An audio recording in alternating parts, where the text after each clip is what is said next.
A new era in rail travel began today when Eurostar launched its fastest-ever services to Europe from the new terminal at St Pancras in London. Well, journey times to Paris are now just 2 hours 15 minutes, and that's 20 minutes faster than before.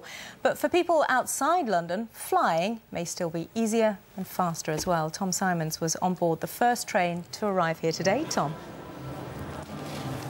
Yes, St Pancras was always the centrepiece of this new railway line, and a surprising number of people have come here today, it has to be said, without tickets, to take a first look.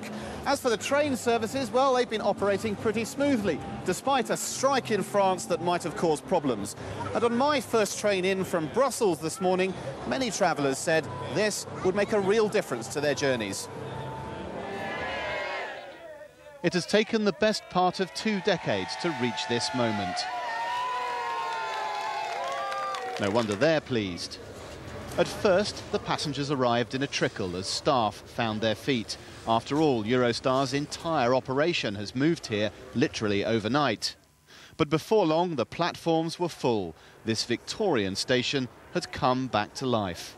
It's wonderful, and we're just so excited to see this new station. The first departure was to Paris, now 20 minutes closer. The first arrival from Brussels, 15 minutes faster. It was great, yeah, it was fine. It was amazingly fast from the coast. Suddenly we were here. Now, you could maintain the entire railway network for 5 years with what this new line has cost. We've all helped pay for it. So if you don't live in the southeast, what difference does it make?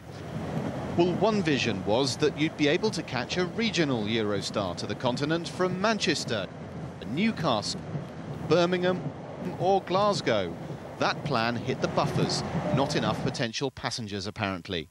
So if you want to go from Manchester to Paris, a plane could take just 4 hours, including check-in and baggage collection. But catching a train to London and a Eurostar from St Pancras is more than 6 hours.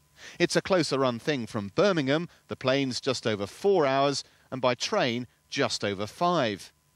The new line will make Eurostar less prone to delays than flying, but it's clear the benefits won't reach the entire country. It is a great shame that we're not having the regional Eurostar trains that were originally promised, the sleeper trains and so on. They've all been scrapped, and I think that's a great loss.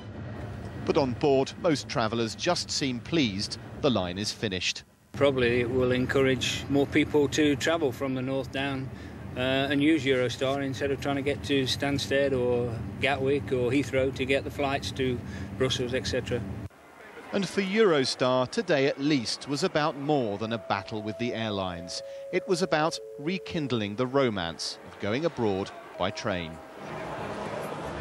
Now, this line is officially called High Speed 1, and today transport campaigners have been urging the government to consider building High Speed 2 to improve the links from here to other parts of the country. That could take 20 years, just as this project did, and those campaigners say the government needs to start thinking now.